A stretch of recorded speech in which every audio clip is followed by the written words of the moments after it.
Всем доброй ночи, друзья мои. Прежде чем начать показывать вам этот ритуал, я хочу напомнить вам, что все, кто желает в этой жизни перемен, он эти перемены получает. А каким способом? Проводя те работы, которые я им дарю. Слова я пробовала, я пыталась. Наверное, у меня не хватит сил. Я даже не знаю, с чего начать. Я как-то испугалась, я не решилась, я не знаю, как быть. Вот такие слова не проходят. Когда человек мне пишет, я понимаю, что человек не только, то есть только что зашел, ну и не всегда, только что иногда пишут люди, которые годами сидят и ничего не сделали ради себя. Потому что некоторым очень нравится плакать. Плакать оно намного удобнее, знаете. Знаете, есть люди, у которых самое главное богатство – это их несчастье. Вот они этими несчастьями и живут, и питаются, и подпитываются. Если у них эти несчастья отобрать, забрать все, они просто, у них жизнь будет пустая. Вот, например, есть женщины, которые всю свою жизнь тащат алкоголика, пытаются вылечить, возят по бабкам. То есть все крутится вокруг него. И они чувствуют себя нужными, полезными. Вот пропадет без меня, куда он без меня. И вот в итоге этот алкоголик умирает. Казалось бы, судьба дает шанс уже начать другую жизнь. Нет, они находят второго алкоголика и начинают точно так же тащить. То есть они чувствуют себя полезными только тогда, когда они живут ради кого-то. Когда они мучаются, вот они себя чувствуют очень важными людьми. Или, например, женщине до родов сказали, что ребенок будет больной, не жизнеспособный и проживет некоторое время, умрет, и будет очень мучительно, да, его жизнь. Поэтому лучше сделать аборт. Она ни в какую родила этого ребенка. Вот, возит в коляске, в таком скрюченном состоянии, ухаживает, нигде не работает, естественно. Мужик, конечно же, убежал, потому что редко кто из мужчин берет на себя эту ответственность. Мужчины в этом отношении очень слабые, тут же убегают. Им легче или алименты платить, или вообще не платить, просто уйти от проблемы. Конечно же, другой мужчина не будет заниматься этим больным ребенком, они своими-то детьми не занимаются, тем более еще чужой ребенок, еще и больной. То есть получается, что она свою жизнь просто тратит в никуда, когда у нее был выбор просто не мучить ни себя, ни этого ребенка. Но она это сделает, потому как ей нравится быть мученицей, ей нравится, чтобы ее хвалили, чтобы ее называли такой женщиной, вот, которая мучилась. Вот пример жены Караченцевой вам, да, вам в пример. Она не единственная женщина, которая ухаживала за своим мужем. Много женщин, которые ухаживали за мужьями, за родителями, за свекровью. И как-то они по ток-шоу не ездили. А тут везде рассказывают о своих мучениях, как она мучилась, как она за ним ухаживала, при том, что у нее там тысячи сиделок нанималось и все такое. То есть не особо-то и мучение великое. Но в конце концов, это твой муж. И в итоге, когда он умер, еще в морге лежал, она пришла вся такая расфуфыренная, накрашенная, рассказывать о том, как она мучилась. Потом, значит, на его похоронах подняла бокалы, крикнула «За путешествие, Коленьки!» и так далее. О чем это говорит? Человеку нравится вот эта роль мученицы. Когда человек действительно мучается, реально, никто об этом не знает. Были такие случаи в жизни очень известных и богатых людей, о которых мы не догадывались, а потом читали, например, Джон Траволта, который очень любил свою первую жену, и она болела, он ухаживал за ней в больнице, не вылазил оттуда. Некоторые говорили, что он сам почти как больной выглядел, но нигде он не снимался, об этом не говорил и молча переживал эту трагедию. И после смерти он настолько, скажем так, долго не мог прийти в себя, и даже создав вторую семью, когда его вторая жена выбросила фотографию первой жены, он с ней развелся. Настолько для него это было важно, настолько это его задело. Но никто об этом мучении этого человека не слышал, не видел, только просто в его биографии как бы это зафиксировалось, и мы узнали. Так вот, о чем я хочу сказать, что есть просто профессиональные плакальщики, которым нравится быть несчастными.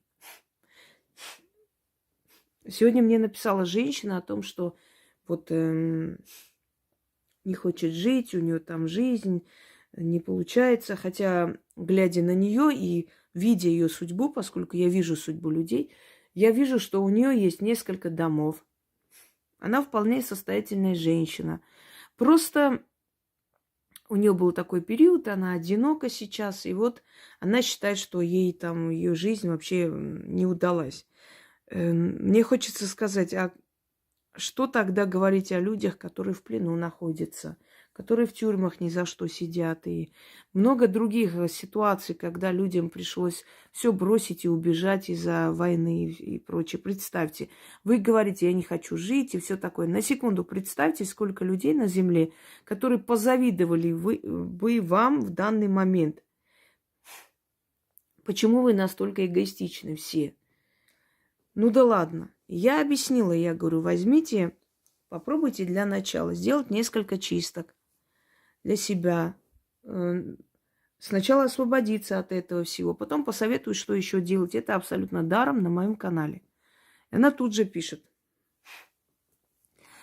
Вот я не хочу жить, а вот как быть, это не грех ли, если я не хочу жить? Я сказала, я вас блокирую. Если она меня слышит, я ей объясню, хотя не обязана. Человек, который говорит, я не хочу жить, ему терять нечего. То есть, по сути, можно сказать, этот человек готов к смерти, да, по логике вещей. Так если тебе терять нечего, ты все равно пойдешь и умрешь, и решила ты уже это сделать, ну возьми для начала, просто проведи чистку. Тебе же все равно нечего терять. И вдруг у тебя проснется желание жить. Я говорю одно, она вот это, не хочу жить. Вы знаете, кто не хочет жить, кто хочет покончить с собой, идет молча это делает. Я вам скажу честно. Никто даже не узнает. Вот сегодня человек смеется, пляшет с вами на день рождения, разговаривает, анекдоты рассказывает, а на следующий день вы узнаете, что она бросилась с окна. Она никого беспокоить не будет своими проблемами. Она просто решила, пошла и сделала. Поэтому тот, кто хочет покончить с собой, всем подряд об этом не пишет. Это первое. Человек, который хочет покончить с собой, якобы и пишет всем, этот человек не с собой хочет покончить, а с той жизнью, которая есть. То есть ищет внимание и выход. Внимание есть, совет тоже. Иди делай. Нет, вот я боюсь, я не знаю. Просто вы ленивые задницы. Вот и все. Вам нужно, чтобы кто-то за вас все сделал. Люди, которые мне пишут, еще раз напоминаю, внизу, а можно ритуал? Во-первых, хочу сказать, что для того, чтобы увидеть ритуал, надо просто перемотать вниз. Вам даже это лень. Вот настолько вам лень ради себя что-либо в этой жизни делать, и вы удивляетесь, почему ваша жизнь вот такое вот дерьмовое, ничего не меняется. Вам настолько лень, вот настолько лень, что вам просто дали в руки и говорят, сделай. И вы даже это, вот даже это вам лень сделать. Понимаете? Или, а можно слова? Я понимаю еще, если слова там на другом языке, хотя, имея культуру, можно подождать. Знаете, что в любом случае наберут на днях. Но если на русском языке слова вам вообще не стыдно, остановите и переписать. Вот боитесь, что у вас рука отвалится? Я таких людей просто блокирую, потому что это люди, которые никогда ничего в этой жизни не добьются. Никогда.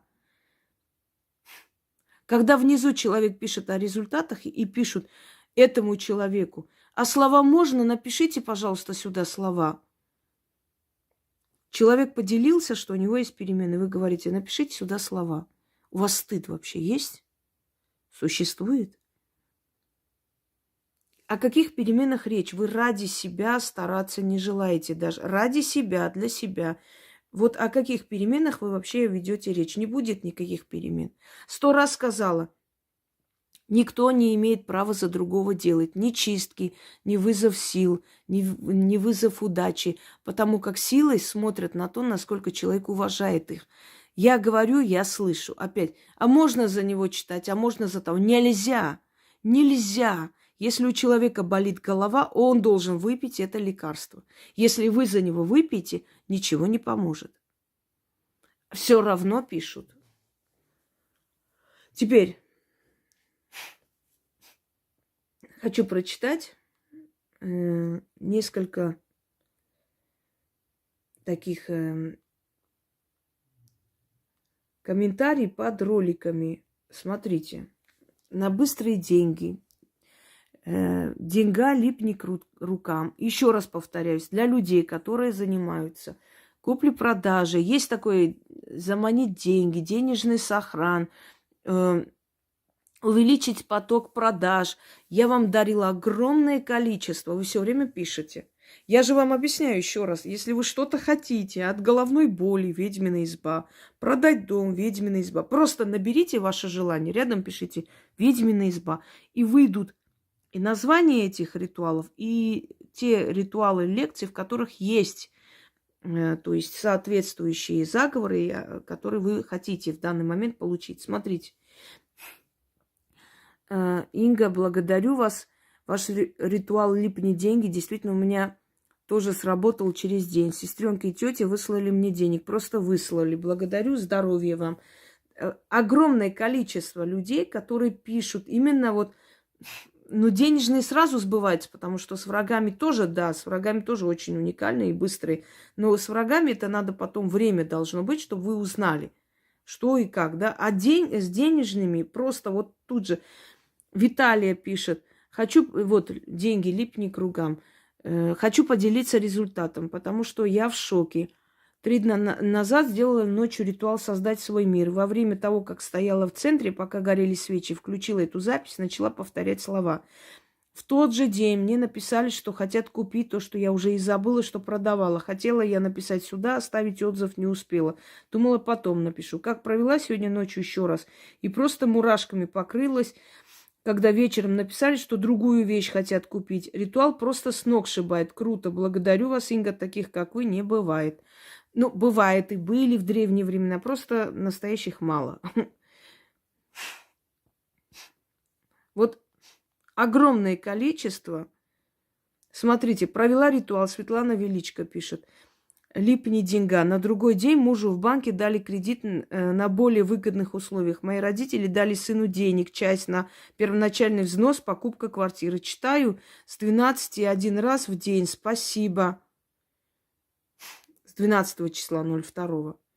То есть, вот о чем вам еще сказать? Просто, ну, я не знаю, что еще говорить. Я почему сейчас вам читаю, чтобы вы поняли, люди дорогие, если вы хотите перемен, если вы хотите, чтобы ваши враги вас оставили в покое и так далее, просто делайте, не пробуйте, не я посмотрю, я попробую, я еще не готова. Просто делайте. Есть ритуалы, да, и не надо там оправданий, что вот, у меня не было денег там купить. Не надо оправданий, потому как огромное количество ритуалов, которые не требуют ничего.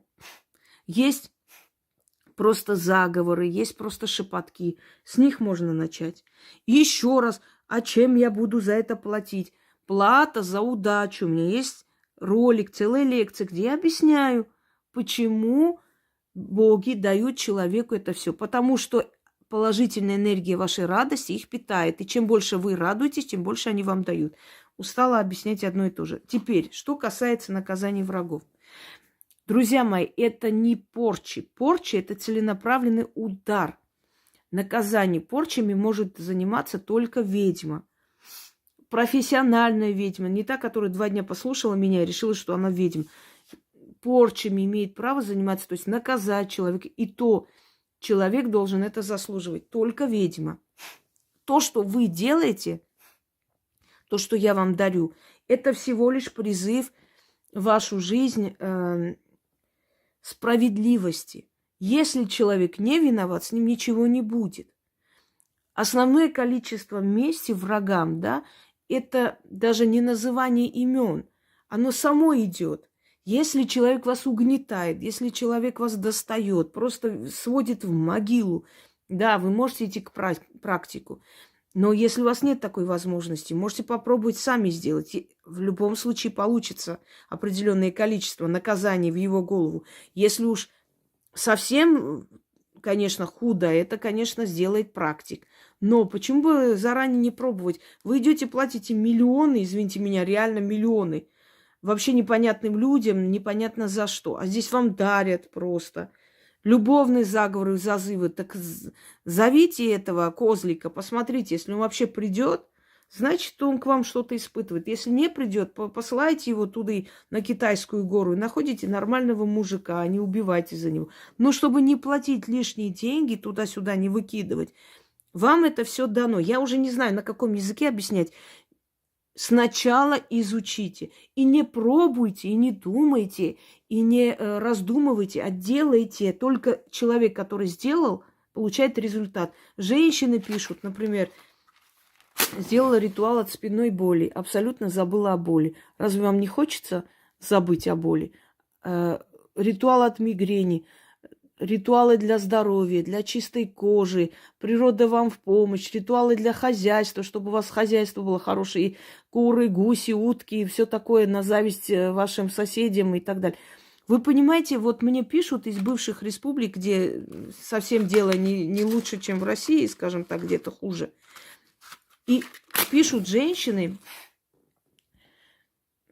которые просто жили своим хозяйством, коровами, там, утками, гусями, гусями и так далее. И они говорят, у нас столько появилось, что мы начали продавать вот просто как бы на зависть соседям. Люди начали жить. Я вам помогаю менять вашу жизнь, обеспечить своих детей. Неужели сложно делать? Ну, ёкаламане. Бесплатно совершенно. Если вам скажут, вот ради денег идите купайтесь в 7 реках, вы это сделаете. А здесь всего-то надо шепоток начитать. Всего-то надо начитать, например, заговор на быстрые деньги, заговор «липни деньга к рукам». Всего-то. И вы продаете вещи, и вы живете нормально. Неужели вам лень? Я просто понять не могу. Реально, если бы мне сказали, вот это, знаешь, тебе каждый день деньги принесет, каждый день бы читала. Хотя нет.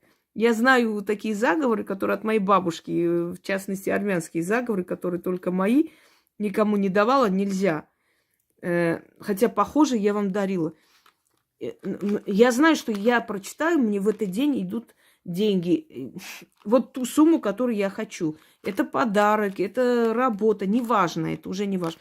Но иногда бывает настолько я устаю просто от этих потоков работы, все, что даже зная, что они придут, я не читаю. Но это я. У меня тысячи людей пишут. У вас-то что? У вас работа. Вы пришли с работы, сели, прочитали. Или у вас хозяйство, или у вас дом. Ну, найдите полчаса в день, сядьте, почитайте ёкаламане. Если у вас не сработает, тогда другой. Вы не делаете ни хрена. Мне пишете через полгода, ой, я не знаю, что делать. А вот вы что-нибудь прочитали? Ой, я вот пробовала, я хотела, вот я думала. Да что вы думаете-то? Что думать, я не пойму. Люди пишут, люди же не дураки, что пишут благодарить. Даже самые последние скептики, когда это делают, они в шоке. Они просто... Мне мужик написал, что... Особенно мужчины, которые в это не верят. Они пока не увидят, не поверят. Он говорит, я просто в шоке, я просто включил и вместе с вами повторял эти слова. Я ничего даже не делал. Мне тут же предложили ту работу, которую я хотел. Прям сами позвонили, как они меня нашли, не знаю, предложили эту работу. Человек говорит, я просто еду, дальнобойщик, просто сижу, включаю ваш канал и повторяю вот по пути. И говорит, мне постоянно идет там СМС, вот там... Вова, сегодня выйдешь во столько-то, завтра вот во столько-то заказ. Причем заказы замечательные, очень нормальные. 30 тысяч, 40 тысяч. Возит с одного города на другой. Человек взял деньги, вернулся. Ну почему вот такие ленивые задницы, извиняюсь за выражение, что не можете поднять, один раз начитать? Неужели сложно? Вам уже разжевали, вам уже там внизу уже ритуал пишут, дают. Понимаете, почему я говорю, жалко вас, хочу, чтобы вы хорошо жили, реально хочу. Как бы я ни злилась на людей, я люблю людей, мне жалко людей. Я понимаю, что люди достойны хорошо жить.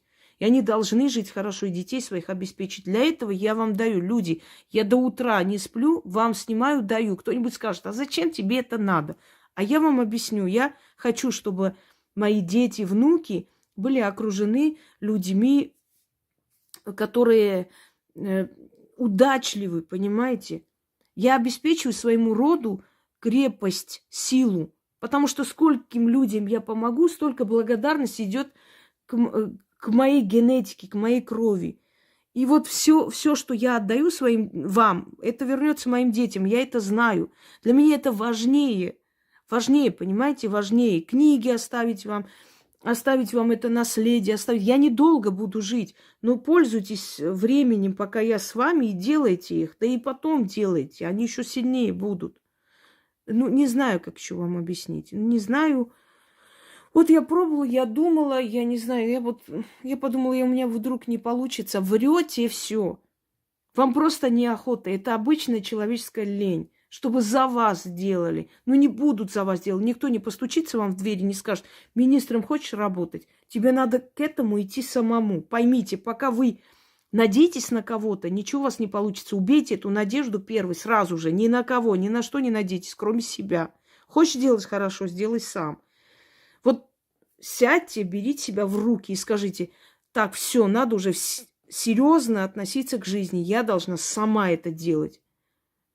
Неважно, шепоток это заговор, это ритуал. Они все одинаково сильные. Кому-то ритуал поможет, кому-то простой шепоток поможет так, что ни один ритуал никому не помогал. Это если вдруг совпадет с вашей энергией. Поэтому я дала огромное количество разнообразных для всех национальностей, для всех генетик, для всего. Есть идиоты, которые говорят, ой, для того, чтобы владеть магией разных народов, стран, надо прямо, чтобы твои предки были всех народов. А вот этим товарищам вообще ведомо, что все народы имеют одно древо и общее происхождение. Ничего так, что у нас языки даже одинаковые все, понимаете? Перевернутые просто языки. У нас все в подсознании. Мы имеем общее древо, общую генетику. Никто с воздуха не упал. Все народы имеют одно древо. И поэтому усвоить магию других народов, если тебе дана магия хоть одного направления, это возможно.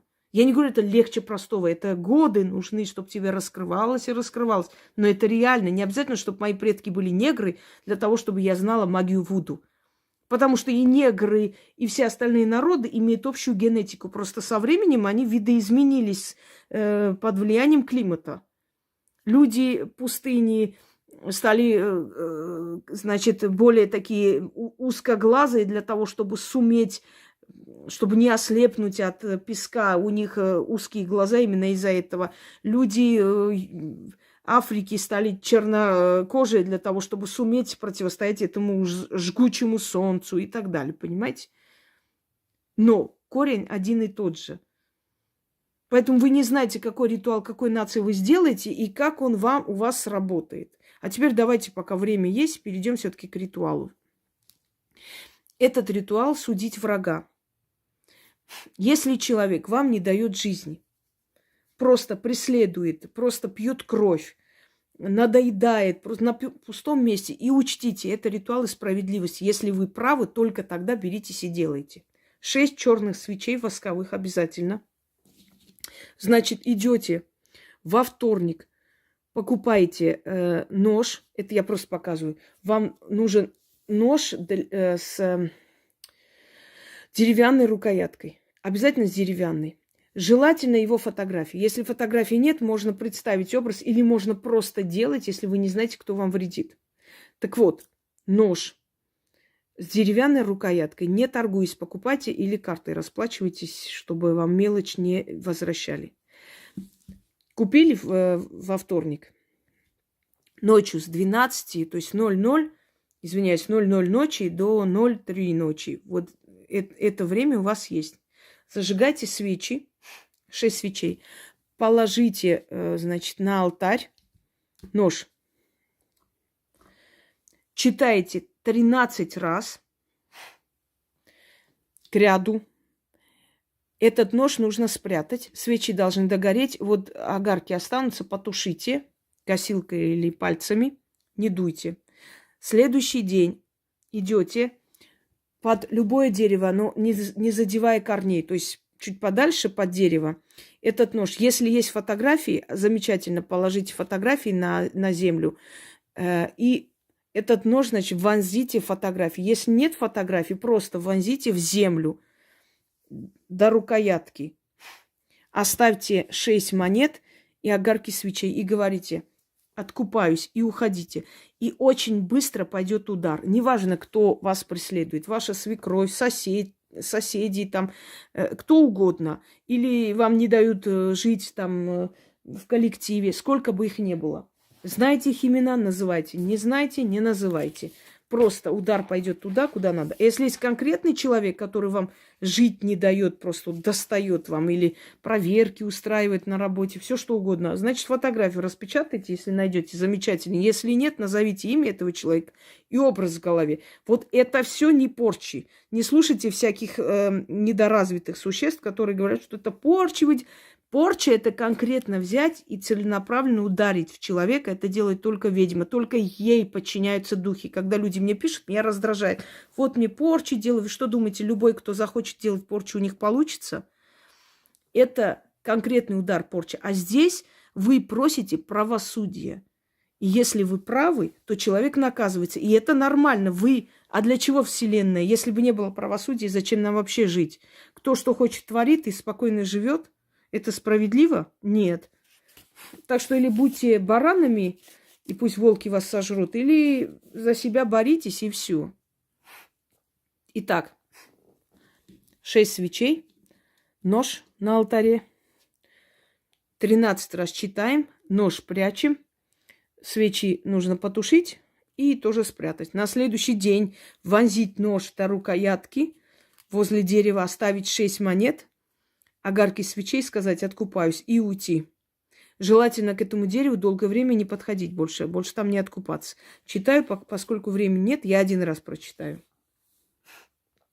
Враг мой, лживый супостат, опозорься во 100 крат. Я тебя за волосы возьму, потащу на чертов перекресток. К столбу позора привяжу. Призову туда духов мести и правосудия. Придите, карающие руки, и рассудите нас. Возьму я у духов меч правосудия и буду тебя судить. И выну из груди твоей кровь, из легких дух, из ушей слух. Накажу твою душу, поведу тебя ни к воде, ни на сушу. Отдаю тебя в руки духов. Ты наказан или наказан, опозорен. Чародейными словами, ведьминой силой, ее заговором и волей духов правосудия заклято. И вы увидите, что будет с этим человеком. Еще раз прочитаю. Враг мой, лживый супостат, опозорься во 100 крат. Я тебя за волосы возьму, потащу на чертов перекресток, к столбу позора привяжу. Призову туда духов мести и правосудия. Придите, карающие руки, и рассудите нас. Возьму я у духов меч правосудия и буду тебя судить, и выну из груди твоей кровь, из легких дух, из ушей слух, накажу твою душу, поведу тебя ни к воде, ни на сушу, отдаю тебя в руки духов. Ты наказан, опозорен, чародейскими словами, ведьминой силой, ее заговором и волей духов правосудия заклято. Сделайте так, как я вам говорю, и результат не заставит себя ждать. Вы очень быстро увидите, что с ним случится. Итак, друзья мои, на этом все. Еще раз напоминаю, кто хочет получить, тот просит. Кто не просит, кто слегка просит, кто только собирается просить, тем никто ничего не даст. Запомните, или вы просите и получаете у судьбы, или вы просто остаетесь ни с чем, сидите каждый день, воете, ноете, но это уже ваша проблема и ваше дело, и ваше право. Всем удачи!